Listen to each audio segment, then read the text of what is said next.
Good evening, everybody. We will go ahead and get started. Thank you for joining us tonight. Welcome to this edition of the Albers Executive Speaker Series. I'm Joe Phillips. I'm Dean of the Albers School. And this evening, we are delighted to welcome Orlando Ashford, who's president of Holland America Line. And his presentation tonight is entitled The Power of Authenticity in Leadership. Before beginning our program, though, I'd like to welcome Father Steve Sundberg, president of Seattle U, to the podium. Father?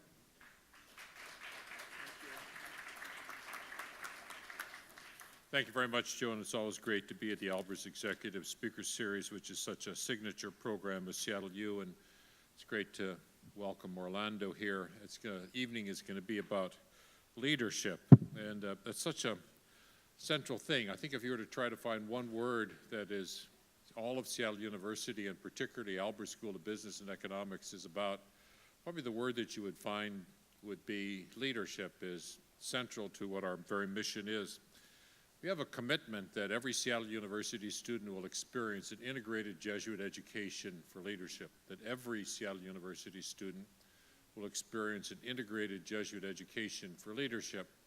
Not just some students, but all. And what we mean by an integrated experience of leadership are the following four things: that an integration that the student themselves brings about between the academic and professional, with their personal and social, with their values and meaning, and with their service. So the academic, professional, the personal and social, values and meaning, and service. And if you bring those together, if you integrate those, that's the foundation for a life of leadership.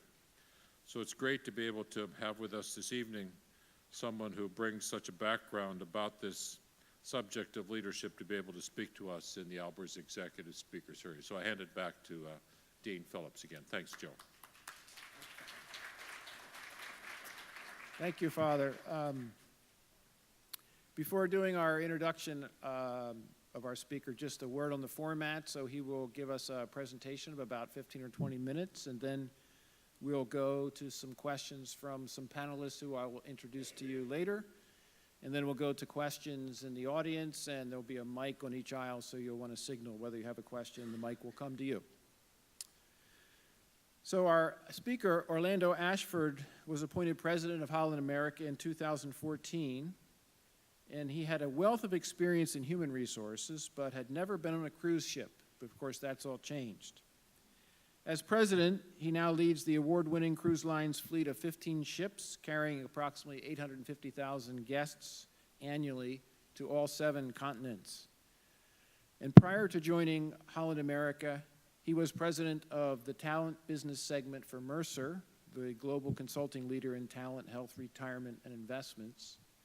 And previous to Mercer, he had high-level HR responsibilities at Marsh & McLennan, Coca-Cola Company, and Motorola.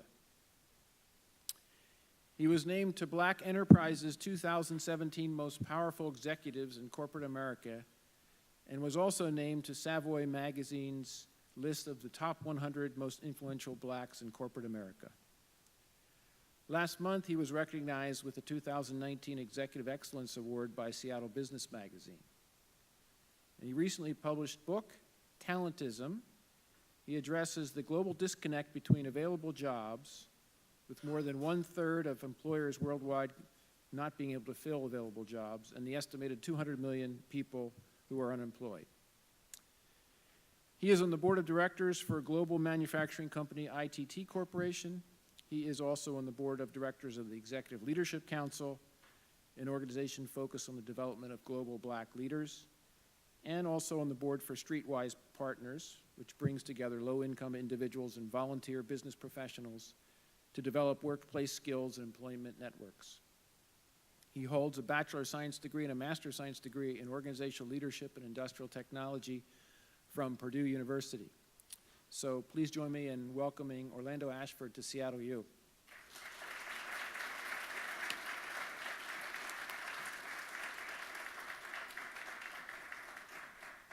All right, so good evening. How's everybody doing? That's pretty good for 5:30. So thank you for that introduction, first off. Some of you most of you I'm getting to meet for the first time. So I am here to be in service to you. So I've been given explicit instructions to talk for 15 to 20 minutes. I will tell you it will be at least 20 minutes because I like to talk and I've got a lot of things to share, so I'm going to be efficient. But I also do want to engage with you. So I'm excited about the panel and excited about the opportunity to answer questions from you. So can I just share something with you pretty cool for a second, since we're now friends? It's okay? So when you get a chance in life, if you ever get a chance to be on the cover of a magazine, it's pretty cool. So the Seattle Business, recently I was presented with this 2019 Executive Excellence Award, and so I got a chance to be on the cover. The coolest thing to do is to pick up your magazine, get on a plane, and read a magazine when you're on the cover when you're on the plane.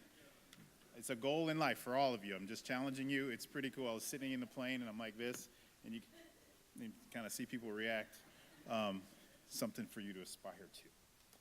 So, as was mentioned, I've been really fortunate to have done a few cool things in my career. Let me make sure I'm doing this right. So I am currently president of Holland America Line. I wrote a book about 4 years ago, I guess 5 years ago, called Talentism. I have since written a second book, which I have not published. So what I'm going to do tonight is share with you some of the concepts in my second book. So you'll get a chance to test this and give me feedback, and I'll determine if it stays or goes in my second book. But it really talks about leadership, and it talks about the way to think about managing your career and navigating with people and cultures, a little bit about technology as you think about your life and your career. And so there's a few concepts that I'd like to share that hopefully will be helpful to you. So one of the ways to start, and this was mentioned, so these are the many companies that I've worked for. So the days of working for one company and being there for 25, 30, or 40 years, you know what? Yeah, okay, there we go. And working at one company for 25, 30, or 40 years has definitely evolved. So these are the companies that I've worked for. I started my career at Anderson Consulting in Chicago. I spent time there, left from there, went to work for Ameritech. I worked for a small consulting firm that then was bought by Mercer and Accenture. I then went to work for Motorola. Anybody heard of Motorola? How many people here remember the Razor phone? Wow, I'm not that old. Okay, great. So I was part of the team that brought the Razor phone to market many years ago, which is an interesting story. I left Motorola, went to work for Coca-Cola. How many people here have heard of Coca-Cola? You all have heard of Coca-Cola. Coca-Cola sent me to Istanbul, Turkey to work. Best thing that ever happened to me, both personally and professionally. I'll tell you a story about that a little bit later. I came back from my time overseas with Coca-Cola and went to work for a company called Marsh & McLennan Companies as their head of HR. Did that for about 5 years, and then was presented with an opportunity to move from HR into P&L management, which was inside of Mercer. And in order to do that, I had to leave my post reporting to the CEO, went down 2 clicks to take on a P&L leadership role, realized I was pretty good at P&L management, and then began the process to recruit me to Holland America Line, and was already mentioned. I started with Holland America Line December 1st, 2014. I took my first cruise in life December 5th, 2014. And so taking over the second oldest cruise line in the world when you've never cruised, kind of interesting. But I'm pleased with how that's worked out. I'm going to give you some context for what I do by showing you a video. And so this is where I'm supposed to click. There's no clicker up here. Did you guys move it? Oh, here it is.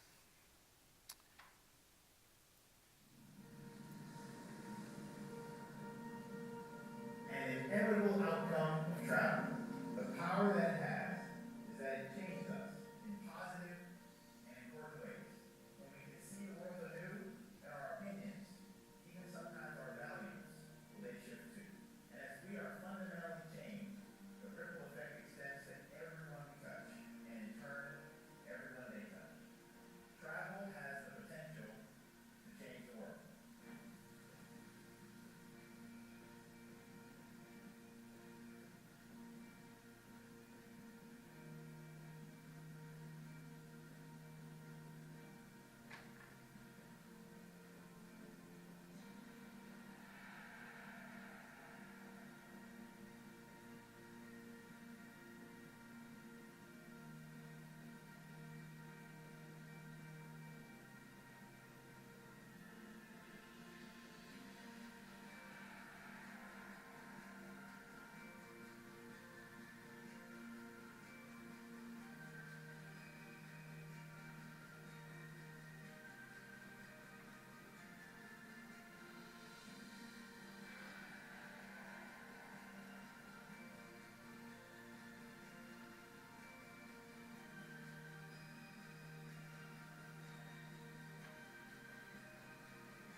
I showed that video to my children, my son said, well, Dad, so basically what you do is you walk around, you eat, laugh, and shake people's hands. I said, well, I think I do a little more than that. But one of the points that I want to make, one of the first concepts I want to share, this concept of a personal board of directors. So what I showed you in that first slide was a number of companies that I worked for in different roles, and the idea of moving from being a consultant to being in human resources, or being in human resources to being a P&L leader. Well, all those required a bit of change. Living in the United States and moving over to Istanbul, Turkey to drive part of my career. And one of the concepts, this idea of having a personal board of directors, those people, some of them you're meeting here as you're in school or through your work life or in your personal life, that give you unfiltered, honest advice, counsel, ideas about how you can make decisions in your career. I'd argue both personal and professional. Everyone in this room should have one, should be building one. My personal board of directors, the chair of my board is my mother, still to this day. And so I've met some pretty cool people. You saw some of them in the video. But when I make an important decision, my mom is the person that really gives me that best unfiltered advice. I'll tell you this quick story about her, which will give you some context. I was a pretty good student when I sat in your chair. And when I graduated, I kept all my books. I had them at home. I still have them. Well, when I was in college, my mother would always ask me, well, what are you reading? And I would tell her, blah, blah, blah, and wouldn't think anything about it. Well, one day I'm at my house with my mom, and I'm going through cupboards, and I open up this cupboard, and there are most of the books that I read and studied in college. And I was confused because those books are at my house. But what I realized is when my mother was asking me what was I reading, she was going out and buying those books and reading them so she could give me motherly advice from the context of what I was studying. Very impressive woman. And that's why she's still the chair of my board of directors, even though I know Oprah. Oh, okay? So, first concept, personal board of directors. And what I'm going to do is I'm going to go through these concepts quickly so I can stay true to the time, but I'm happy to talk deeper about any of these concepts when we get to the panel or the Q&A. All right? The second idea, any role that you're in, you want to be able to draw a clear line between the work that you do and the impact on the business. So what I ask people, and I tell them, well, what is it that you do? And they'll start describing a title or a job. And I think it's more important to be able to talk about the impact that you have on the business, on the organization, on the team, on the department that you are part of. And if you cannot draw a really thick, bold line, you need to change your job in terms of what is it you do, or literally change your job. Because if that line and connection between what you do and its impact is not very strong, then that's a role that's going to be at risk, lower impact, won't provide the opportunities for growth, succession, development, and the things that you're thinking about and looking to do. Does that make sense? Okay. I'm going to keep moving fast on purpose. So this is an idea or a concept that I learned early on in my life, working beyond the scope of your job, thinking bigger than the role that you're in. What I always say, to people will tell you, you want to think about, dress like, pretend like, act as if. So whatever it is that you're doing today, you want to prepare yourself for what's coming by pushing out on the, kind of the edges of the work that you're doing. So I used to be that person that was always taking things off of my boss's plate. Because in order to prepare myself to be my boss, I used to try to do the things that he or she was doing. And so one, it did two things. It, one, prepared me for succession or elevation. Secondarily, it actually made me, my boss, pretty reliant on me, particularly when I'm doing some of the things that he or she, and I would just take it. Hey, boss, let me do that. Hey, I was thinking about this. Hey, I know this is something that you were worried about. I know it's not my primary job, but I thought about this last night, and so I put this together in preparation for you. And so by challenging yourself at whatever point you're at in your life or your career, if you are working beyond the scope of what it is that you do and you think bigger, it creates much bigger opportunities. It allows a person literally that had never been on a cruise ship to run the second oldest cruise line in the world. Think about that. If you were scoping for a job, Holland America Line is 146 years old. And when they were making the decision to bring in a new person, you would not say, we're based in Seattle, we're looking for a guy that lives in New York that's got an HR background that's never been on a ship. But that's exactly who they hired. and we've been pretty successful over the last several years. Interesting concept here. Meetings are your platform to demonstrate your competence. Most people think of meetings as something to survive and get out of. People are nodding because they've been in a lot of bad meetings. I've always thought of, and the advice here is meetings is your opportunity, your platform, because everyone is gathered. Everyone in the department, in the group, in the function, in the team is gathered to fix a problem, to make a plan, to work towards devising some solution, and it's your opportunity to demonstrate your competence, your brilliance, your big idea. Most people think of meetings as something to survive. If you have this attitude and approach meetings that way, you will have a competitive advantage for the rest of your life. I promise you that, based on what I've seen over my 25 years of working. Collective intelligence. This is a concept that I believe in, subscribe to in a wholehearted way. And so the idea here is that by tapping into the collective intelligence, the collective genius of a group, you will perform better. A group will always outperform an individual. Research shows this. There's a book by the gentleman named Scott Page called The Difference. And through research, he talks about how a group will always outperform an individual no matter how smart that individual is. The research also goes on to say that a diverse group will outperform a homogeneous group. So by triangulating a problem with people with different backgrounds, perspectives, angles, thoughts, you come up with better ideas, solutions, and this has been my key to success, quite frankly. So when you move from job to job, or organization to organization, or opportunity to opportunity, I've been able to, fortunately, put together really good, diverse teams and been able to triangulate ideas to solve certain problems and then translate that into business performance. Does that make sense?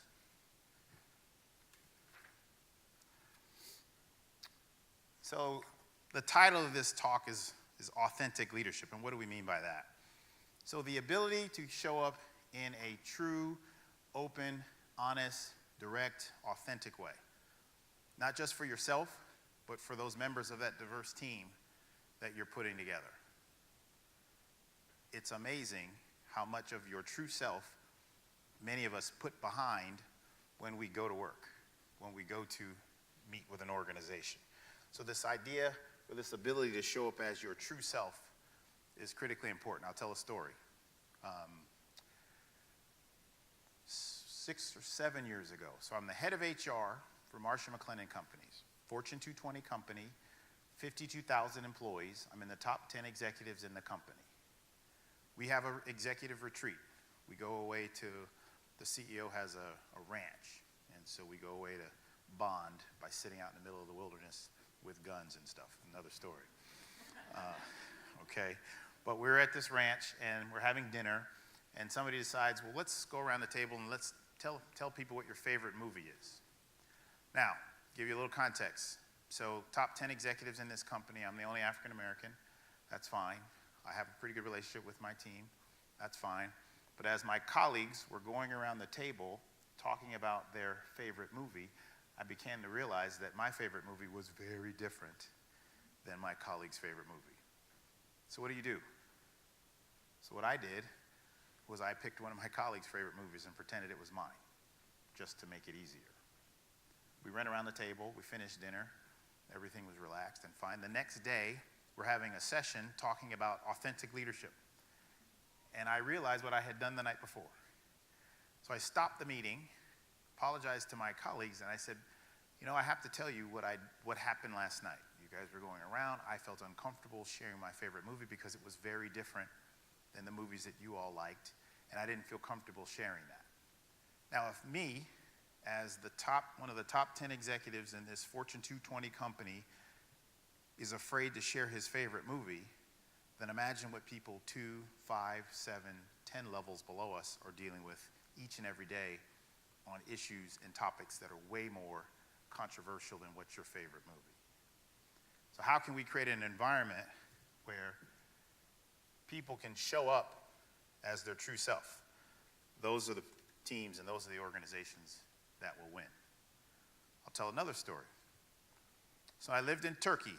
I moved to Turkey Istanbul, my wife, my 2 kids, and we were there, very excited. We're having a dinner party with some of our new Turkish friends. Now, Turkey is 98% Muslim. We happen to be a Christian family. That's fine. We're preparing for dinner. Now, one of the things that you kind of are taught in the U.S. is when you're having a dinner in mixed company, what do you not talk about? Race, religion, or politics? We want to make sure we get along here. So what do we talk about? Weather, traffic, sports. So we had prepared for this dinner and started studying the local soccer teams. Fenerbahce, Galatasaray, Beşiktaş. We were ready to talk about how bad the traffic was, and we were ready to talk about the weather. We're going to have a nice conversation about nothing. So we begin dinner. 15 minutes into the appetizer, my friend Gertai leans across the table and he says, "So, tell us about this man, Jesus, that you love so much." And so my wife's kicking him under the table, like, "What do we do?" I said, "Well, you can't deny Jesus. You better say something." So we went on to have one of the most honest dialogues with somebody that I really didn't know that well, that I ever had in my life. And it really broke my paradigm for how I think about engagement with people. And I asked Gertai 2 weeks later, "Why'd you ask me that question? Why would you ask me such a controversial question?" He said, "That wasn't controversial. I was coming to your house, and I wanted to get to know you. It'd be disrespectful to come to your house and not talk about something that was real to you." Changed my paradigm for how I engage with people. So creating an environment that allows people to show up as their true self. You can imagine the type of work environment we had in Turkey with those types of issues now kind of opened up, and we're able to flourish, and dialogue is our true, open, and authentic selves. So something that you want to think about. A couple of points here. You want to ask yourself some questions about the way you engage, who you hang with, when you hang with them, what type of conversations do you have? If you really think about this, you'll notice that you show up in a conservative way. What do you talk about? How often are you having conversations about safe things? And how often do you have conversations about real things? And so one of the things that's important as you try to pursue this concept of authentic leadership is, one, how do you show up? And then 2, do you create an environment for others to show up as their true authentic selves? And if you do that, I think what you'll find is your ability to create breakthrough leadership will be exponentially better than those around you. And at the end of the day, it all starts with you. All right, I did that in 15 minutes. So I covered a lot very quickly, but I think the idea was to give you a framework for the types of things that I'm thinking about, and then provide us with an opportunity to engage with you. So I'll thank you for the start, and I'll hopefully get a chance to answer some of your questions here in a moment. So thank you.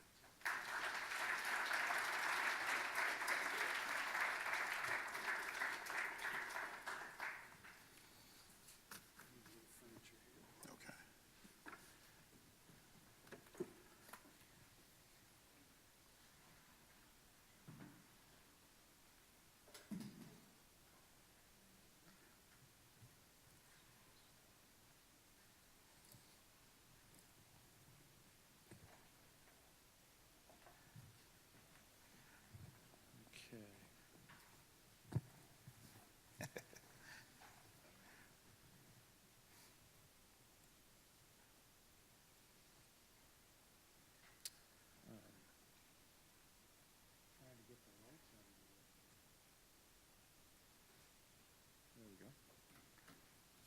Okay, thank you so much for that, Orlando. And let me give a brief introduction to our panelists, and then they will start with a few questions. So sitting in the middle there is Ross Trevino. He's a second-year student in our professional MBA program. He'll be graduating in June. He's completed his leadership formation graduate certificate in the program, and he also has his undergraduate degree from Western Washington University, and he currently works at a Boeing company within global benefits and HR operations.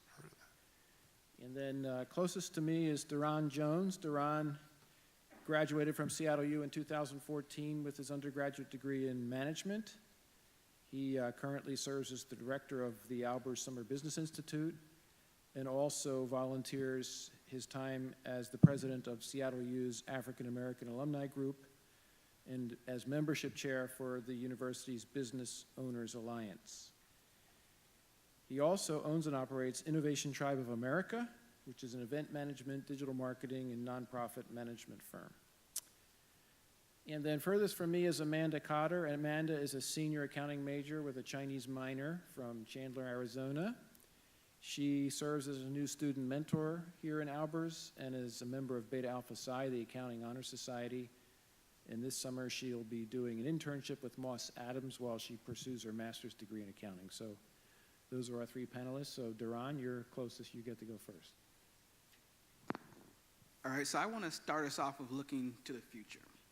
Because with my work, I get to serve as an advisor for a lot of companies in Seattle's hospitality industry that do workforce development programs for youth. And so one thing that we always like to talk about is what's hot in the industry or what's coming down the pipeline. And so I'm wondering what's, in your opinion or Holland America's opinion, the hot thing that's coming down the pipeline for the hospitality industry or just business in general? Yeah, so we spend a lot of time now working on customization and personalization of our offerings. So as was mentioned in the opening remarks, we service about 850,000, actually working our way towards 1 million guests every year. And so you, from a business perspective, you want to try to offer that in a way that scales, because when you can offer things in scale, there's efficiency. But at the same time, each individual has custom needs and ambitions that need to be serviced. So over the last 4 years, part of the transformation of the business, we've gotten really clear and understanding our guest. And as we've gotten to understand our guests, we've really tweaked our product so that it speaks to those guests in a really bold way, which has worked. We've had some of the highest NPS scores that we've ever had in the history of the company, and our financial performance is some of the highest that we've seen in the last 10 to 15 years. So check and check. But as we move forward, trying to figure out how do you take 1 million people but make each person feel like that the product or the experience is just theirs and what they want. Now the good news is that technology allows you to do that. So when you come on board a cruise ship, I know what you like to eat, I know what you like to drink, I know what you like to go look at, I know whether you like the spa or whether you like, loud music or kinds of wines and things like that. And so we can leverage some of that information to try to create as customized and personal an experience as possible, while still managing scale so that we can be efficient as a company. Thank you. Ross? Okay, Mr. Ashford, in your book Talentism, you discuss, like you already mentioned, the disconnect between people and jobs and really the importance of leveraging technology and networks to solve this disparity. In your opinion, how can informal leaders like myself be advocates for this paradigm shift? Yeah, so what happens is we've been relying on the most inefficient way to connect put people to jobs and jobs to people, and that's like the 45-minute interview. It's absolutely the worst way to do it, but that's what we do all the time. Because what happens is we all have personal filters that we apply. So if I happen to like crazy socks and you have crazy socks, I was like, man, that guy's going to be good here. Look at his socks. We get the same kind of crazy socks, so I'm going to hire him. It has nothing to do with whether you're any good or not. But people use weird sort of personal filters like that actually are inefficient. So in the book Talentism, I talk about some of the tools, psychometric testing, gamification, social media crawling, online video interviewing and things like that promise to be better predictors of job fit and competence measurement. Now, we have to be careful not to overshoot and just assume that if I put you through this machine, the machine will give me all the answers. So I think the right answer is a contrast between the two. But I'll give you a couple stories, one that's kind of scary. So in doing the research, we met with a guy, Harvard professor, that believed he could solve the talent issue with math, and built an algorithm that was a combination of sort of a quiz, if you will, and what he would gather information from your social media ethos, which is code for, I go out and find out where you've been and what you do, and I use that to create a profile.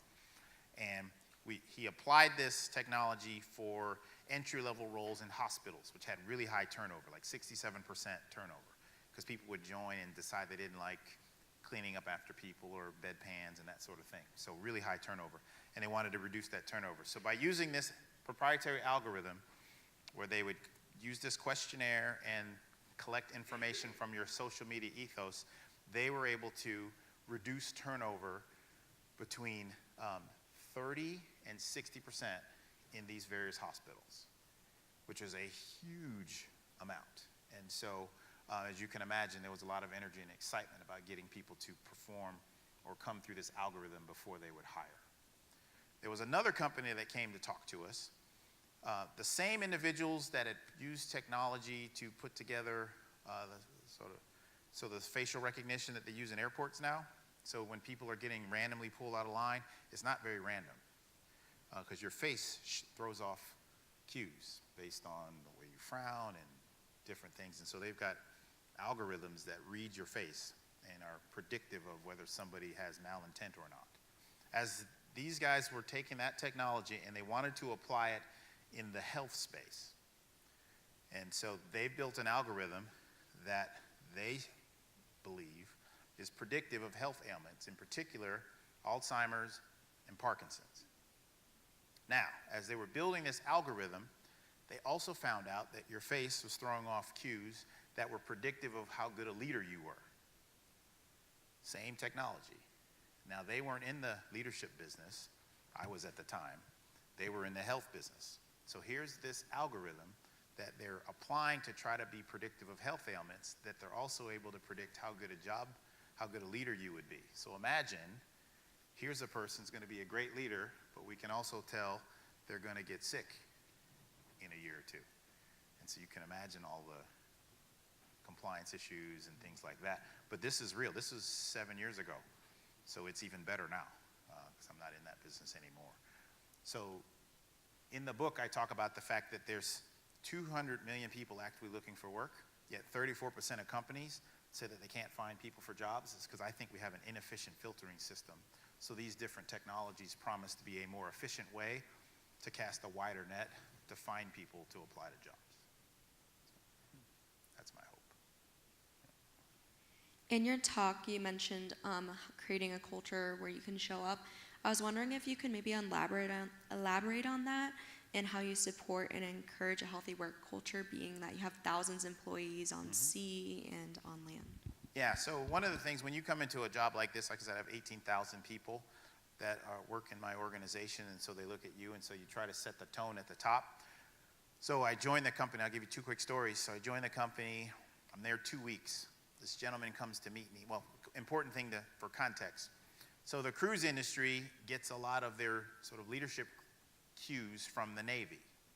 So very hierarchical. So if you're the president, then you're in charge. And if you're the next level down, then that person, then it kind of cascades that way. So you heard me talk about collective intelligence. So it's not about stripes. It's about information and knowledge. That's what I believe. So been with the company 2 weeks. A gentleman comes into my office. He's briefing me on something. He takes me through everything, and there's that pause where it's decision time, and he's waiting for me to make the decision. And I say, well, tell me about yourself. How long have you worked here? He says, 22 years. I said, well, I've been here 2 weeks. Who's in the best position to make this decision, me or you? And he kind of looked at me. He kind of shrugged his shoulder. I guess me. I said, yes, you. I don't know. So now, you should make a recommendation. I'm going to ask you questions to understand why you're making that decision. But if I made that decision, two things. Let's assume I made the right decision. Well, he'd run out of there and say, this guy is just guessing. He got lucky this time, but how's he making these types of decisions without really knowing? And then if I'd gotten it wrong, he'd have said, see, this guy's going to take this company off the cliff because he's making decisions without the appropriate knowledge. So I told that story actually in a town hall room just like this to the rest of my employees because I needed them to understand how we were going to try to make decisions. It's not necessarily about rank and level all the time. Sometimes it needs to be about information, insight, and knowledge. The other story that I told, when I first joined, the first week, I was in the elevator comes down, elevator doors open, there's two women standing there, both of their eyes get big like this, and one says, oh my God, it's him. And they stood there, watched the elevator doors close, and keep going. So, same town hall, I told everybody, I said, that's not going to work. I believe in collective intelligence. I need you to tell me what's going good, what's going bad, what your ideas are, And that can't happen if you're scared to get in the elevator with me. And everyone kind of laughed, and it was the running joke, but it was true.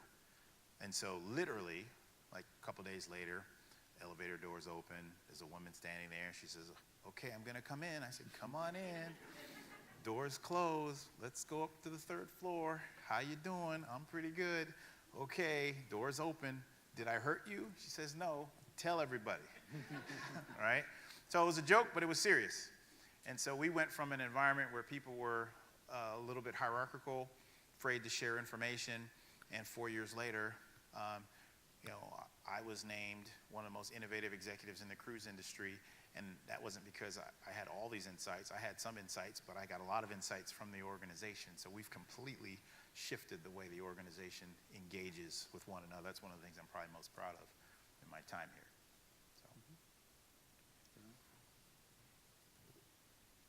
So spoiler alert for those in the audience that have not graduated yet. As a Jesuit university, each year at graduation, the president of the university charges us with going forth and setting the world on fire, which basically means go out and make a good impact on the communities that we work in and live in. And so I'm wondering, what are you and Holland America doing to make a good impact in the communities that you guys are involved with? Yeah, so we are a small, mid-sized company. There's some big brands here in Seattle. So when you think about Starbucks and Amazon and Microsoft and things like that, but we continually punch above our weight in terms of what we do from a philanthropic perspective. There are very few activities or events that happen here in Seattle where there's not a Holland America Line cruise that's part of the auction system. We've historically encouraged all of our executives to serve on a board as a way to, one, develop the executives in the company, but two, to make sure that we're connected with what's going on here in Seattle and some of the other major ports. We do that same thing in Florida and in California and stuff like that. And then the other thing we talk about, you heard me talk about it on the video, this idea that we believe that travel is transformative. So I think we do more than just take people to cool places, feed them too much, and serve them too much to drink. We actually believe that in a small way we're helping make the world a better place by creating that opportunity for cultural exchange. Right? So, I told my Turkey story. I mean, I have a completely different appreciation for Turkey and the Middle East and some of the other countries that I've been to because I've been there and I've broken bread with people in those countries. It's hard to have some of the animosity that gets perpetuated on TV when you've been there and you've really met with those people. So that's one of the things that we celebrate as a part of our value system as a company, that you're doing more than just booking a person on a wonderful cruise. That's a major part of it. But you're also helping make the world a better place by taking people to places that they maybe wouldn't have been to otherwise. So that combination of things is part of what makes us a pretty cool place. So this next question, Mr. Ashford, deals with, you kind of touched upon it already, so creating a supportive environment for authentic leadership. What are specific strategies that you use to cultivate a safe space for real and honest conversations in regards to diversity and inclusion for others? Yeah, I think you leading by example. So I've told you some of the stories. Hopefully, you're getting a feel for my personality. So the way I engage with you, this is how I engage all 18,000 employees.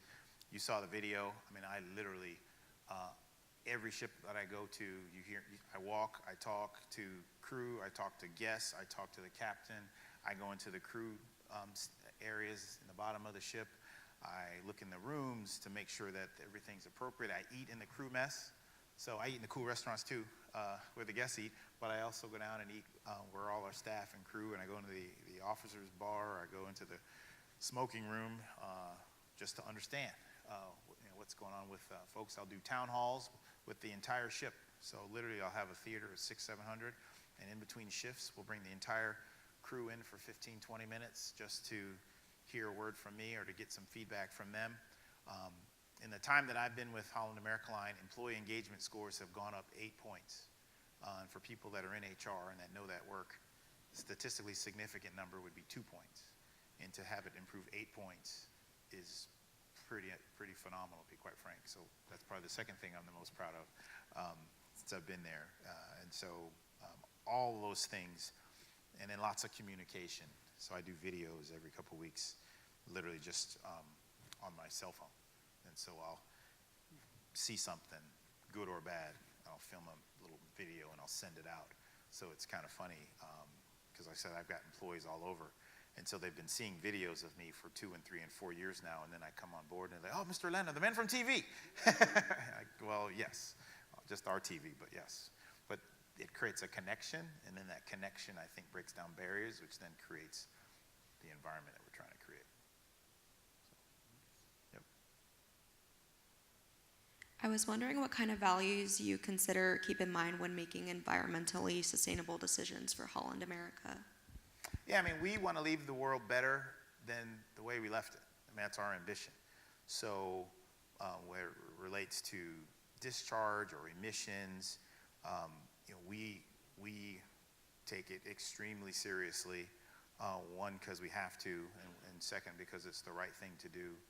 And so we have every quarter when the board of directors comes together, as a brand president, I have to go in front of the board and am held accountable for any issue that happens on board the ship. And when I say any issue, if somebody's hat blows off into the water, it's a report. I have to tell you this story. This is a funny story. So Oprah is the godmother of my brand new ship, and so we had an event, a 3-day girls getaway cruise, where Oprah and 2,400 very passionate female fans of Oprah and about 50 guys, including me, were on this ship. And so she did these town halls. She did 4 town halls. So in one of the town halls, and she's telling her life story, and she's making a comment about how she doesn't like people to wash her undergarments, and she'll wash them herself, and she'll hang them in her, this is one of the richest, most famous women in the world, and she washes her own bras and panties. And so she had put a bra over the balcony outside of her room, and it had blown into the water. So that's a report. So I'll have to talk to the board about that. But it's funny, but it just shows every level of issue, whether it's something as small as something blown into the water or a major environmental issue. It's something that we're held accountable to. We measure, we track, we root cause, and then we figure out how to fix it, because this business only works if we have the ability to function and have safe oceans and clean oceans. And then people don't want us there for destroying the environment, so we take it pretty serious. So now we're going to go to some questions from the audience. So there will be a mic in each aisle. So those of you who have questions, raise your hand and we'll try to get the mic to you in a timely way. So first question.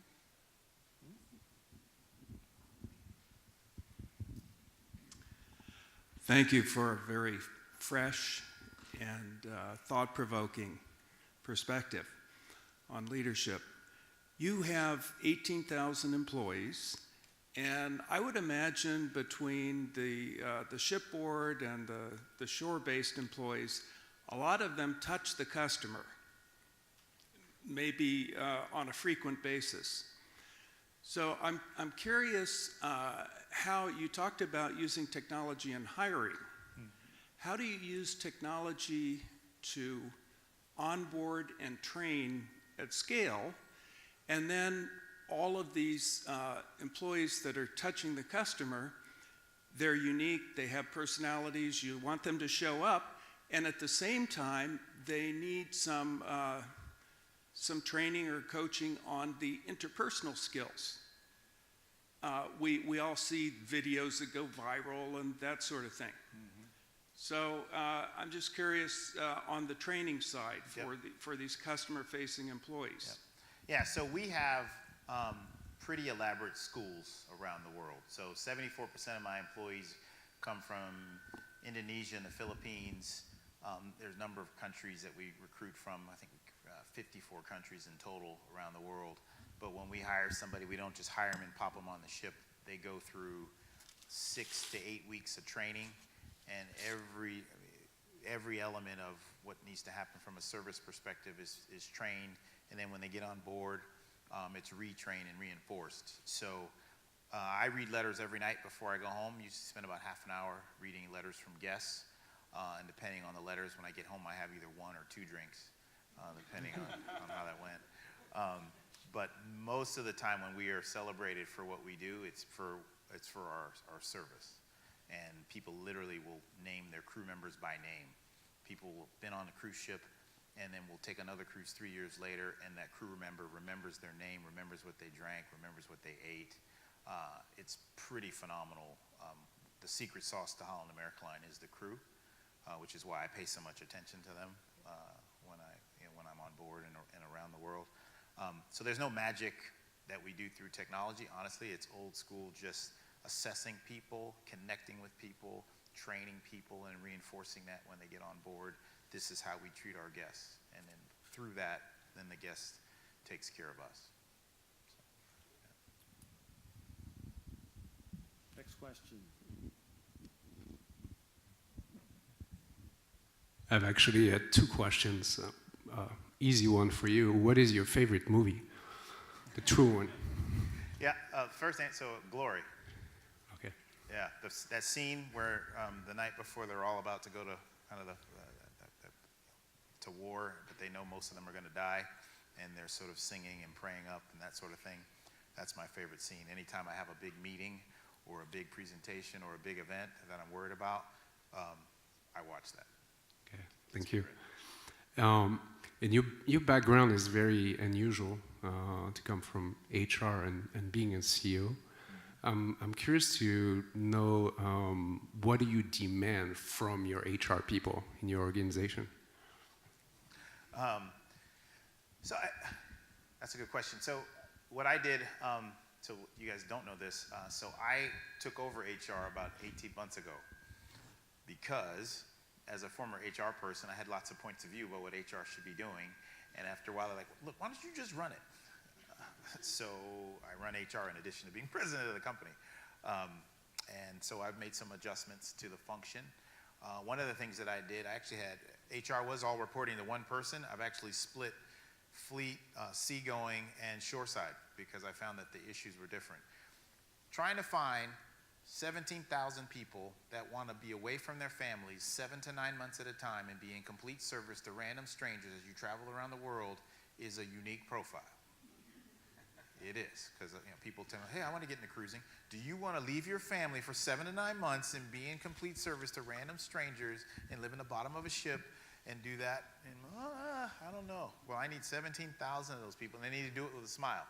And then they have the same personal issues like we all do. They have to leave that downstairs, go upstairs, do what they do, make sure they're delighting the guest, and then go back at the end of their shift and then engage in their own life and their own family.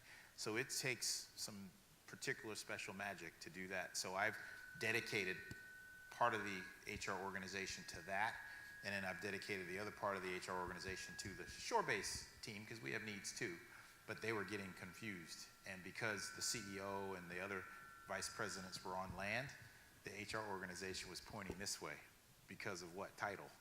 And we needed to point this way because our money is made based on the crew. And so, so one of the things that I demand is a relentless focus on the crew because we're only as good as the crew. And if we take care of the crew, they take care of the guests, and then the rest takes care of us. So.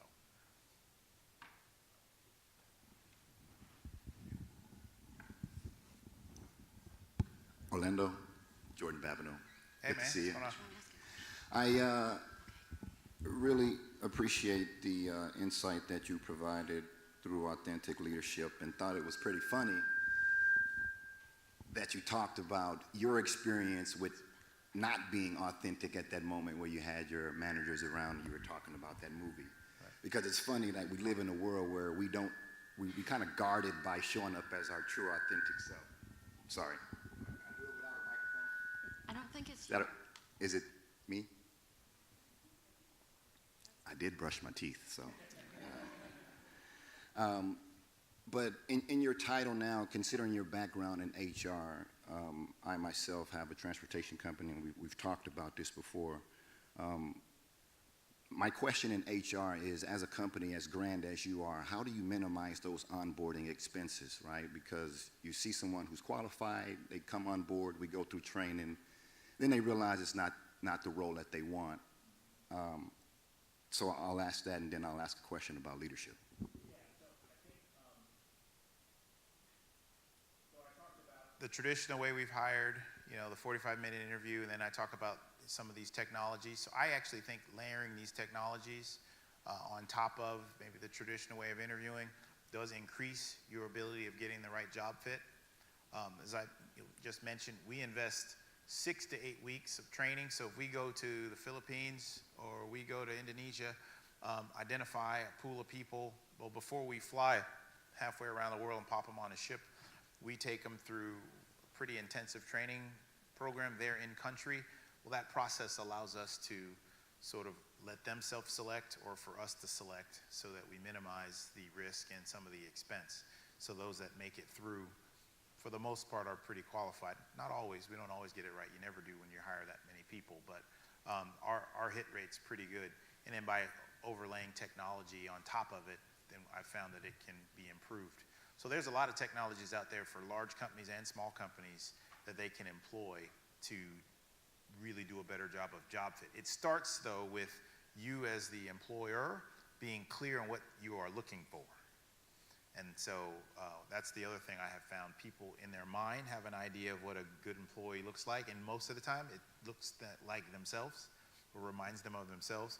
But you have to have it through your collective intelligence really sort of get aligned amongst the team or the group on what are the true competence that we need to be successful. Make sure you've got clarity on how you can define that, what those competencies look like, skill sets look like, and then you can put processes in place to go and find it.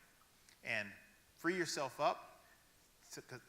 I'll tell this story. I did a talk at the World Economic Forum 5 years ago, and I was talking about MOOCs, these massive online courses, which a lot of organizations, universities are moving towards. And so I told the story. I said, it's okay, if you guys are hiring a person, one person went to MIT, and the other person went through the same MIT curriculum but got their degree online, which student is better? Woman pops her hand up. She says, oh, the person that was on campus. I said, okay, well, tell me why you say that.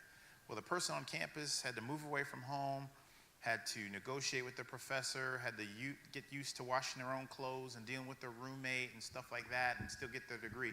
That one's better. I said, okay, what if I told you that this person lived in a very small remote village, was taking care of their elderly parents, had their own child, had to walk a mile each way to get water, and at night traipsed up a hill, and in a small hut was a computer, and that's where they went and sat to do their work?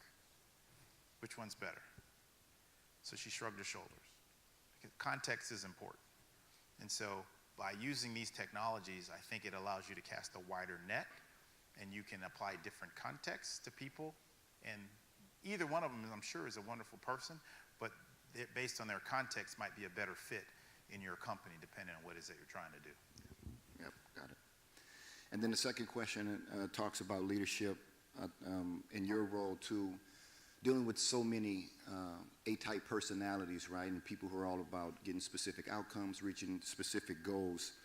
This question revolves around employee conflict, right, and how do you get conflict resolution and build the best team that supports one another through all the different departments, knowing that we're really trying to, at the bottom line, as you said, with your passengers, is create that great experience.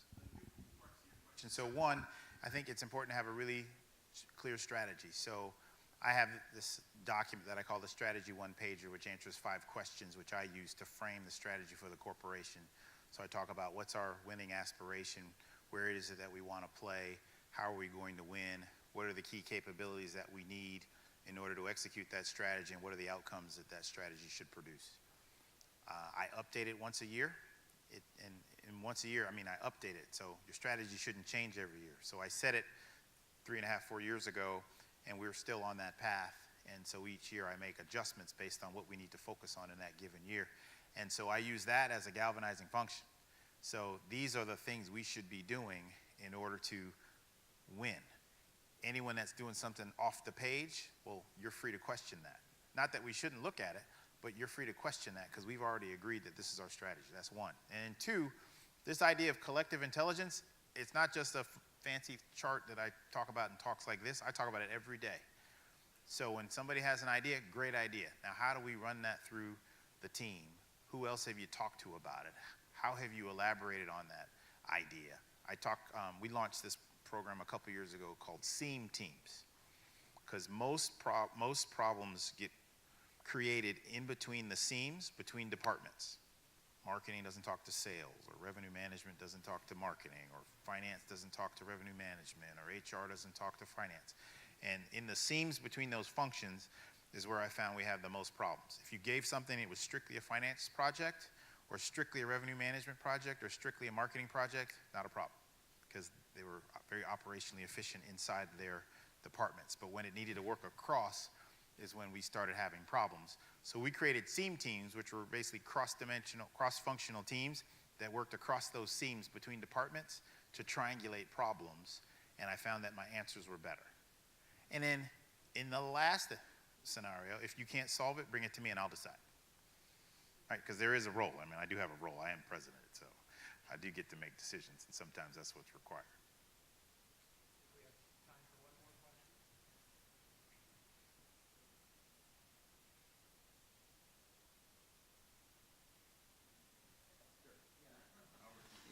Yeah, so, oh, there we go. Okay, sorry about that. So you've mentioned Oprah a handful of times, and one of her quotes is relating to failure, how you can learn more from failure than your successes. So what is your great failure, great challenge? How did you overcome it? Or what did you do? What did you learn from it? Yeah, so this is going to sound like a flippant answer, but I honestly don't, I'm going to say I don't believe in failure. I mean, there are things that don't work. And so I tell the team, let's fail fast so we can get close, so we can get to the right answer. So personal opinion, we can kind of overblow the whole, what's your biggest failure? Because I get asked that whenever I've had an interview. I never had a really good answer. I've had a pretty cool career, and I've had lots of learnings, and because I've tried things, and maybe they didn't work, or didn't work as fast as I wanted, or didn't work as well as I wanted, and then here's the tweaks that we made that got us to the end outcome. So the philosophy that I employ is think big, start small, move fast. So the Oprah thing, so when I started here a little over 4 years ago, there was a discussion, they didn't tell me this when I was interviewing, but there was a discussion about how aggressively to invest in this brand, because it's a 145-year-old brand, and there was some debate as to whether this was a dying brand and whether it had enough legs to be sustainable moving forward. Well, I was already here, and so, I already moved, so we're gonna figure this out. So based on where we were 4 years ago, the idea that Oprah Winfrey would not only sail on us once, would sail on us twice, would be the godmother, and I don't know if any of you saw her online, but as she's wrapping up her dedication, her first question is, Orlando, where are we going next? Right, and it's because she likes our product. I can't stroke a big enough check for her. She even said it in her dedication ceremony. I'm at a point in life where I can do things that I enjoy, and I partner with organizations that I respect and that I enjoy. I don't do it because of money. And so if I had told the team 4 years ago, we're going to rebuild this brand and make it so exciting that the biggest, most popular person in the world is going to want to sail with us, they would have not believed me. But that was my thought when I came in. And it took us a while to build it up. It took us a while to reach her. It took us a while to make that happen, but that's exactly where we are. So think big, start small, move fast, and things that work, great. The things that don't work, that's fine too. That'll get us towards where we want to be. That's how I think about my whole life, personal and professional. Hope that helps. Thank you very much, Orlando. Let's give him a round of applause for being with us. Thank you.